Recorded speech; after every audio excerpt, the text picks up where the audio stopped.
오늘의 하이라이트 뉴스를 전해드립니다. 2월 26일 수요일 오늘의 뉴스 이수연입니다. 26일 오후 2시에 공직선거법 위반 혐의로 기소된 이재명 민주당 대표의 결심 공판이 열렸습니다. 지난 대선 관련해 허위 사실을 공표했다는 혐의로 1심에서 징역 1년에 집행유예 2년형을 받았고 항소심 재판이 진행됐습니다. 1심에서 유죄 판결을 받은 부분은 당시 성남개발공사 차장이었던 김문기 씨와 마치 골프를 친 것처럼 사진을 조작했다고 발언한 것과 백현동 용도 변경과 관련해 국토부에 협박이 있었다고 공표한 것입니다. 이날 진행된 2심에서 이 대표는 답변이 즉흥적이었다고 말했습니다. 검찰의 구형과 2심 선고 날짜도 잇따라 지정될 예정입니다. 지난 25일 오전 경기도 안성시 서운면 삼평리 서울 세종고속도로 천안 안성 구간 909 철룡천교 건설 현장에서 교량 산판 구조물이 무너지며 고속도로가 붕괴됐습니다. 이 사고로 작업자 10명 중 중국인 2명을 포함해 4명이 사망했습니다.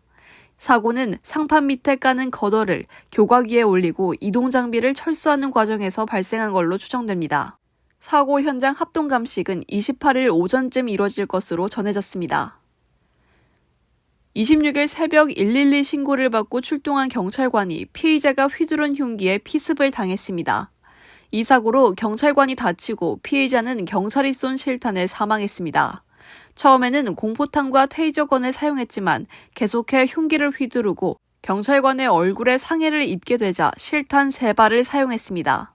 경찰의 대응을 두고 과잉 진압이었다 혹은 정당한 업무 집행이었다는 엇갈린 반응이 나오고 있습니다. 출생아 수와 합계 출산율이 9년 만에 모두 증가했습니다. 통계청에 따르면 지난해 출생아 수는 23만 8,300명으로 1년 전보다 8,300명 늘며 반등했습니다. 여성 1명이 평생 낳을 것으로 예상되는 평균 출생아 수인 합계 출산율도 0.75명으로 1년 전보다 0.03명 늘어 증가세로 돌아섰습니다. 통계청은 지난해 혼인 증가율이 역대 최대를 기록한 데 이어 혼인 증가 추세가 지속되면서 올해도 합계 출산율이 상승세를 기록할 걸로 전망했습니다.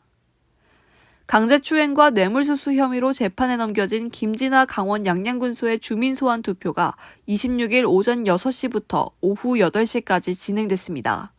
주민소환 투표는 유권자 3분의 1 이상이 투표해야 개표할 수 있어 투표율 33.3% 미만이면 주민소환은 무산됩니다.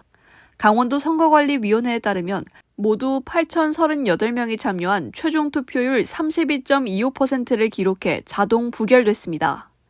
김 군수는 지난 2023년 12월 여성 민원인 A씨의 앞에서 자신의 바지를 내리는 등 부적절한 행위를 한 혐의와 민원 해결을 명목으로 안마의자 등 금품을 받은 혐의로 기소된 바 있습니다. 다음 날인 오는 27일에는 김 군수의 첫 재판이 예정돼 있습니다. 뉴스를 마칩니다. 고맙습니다.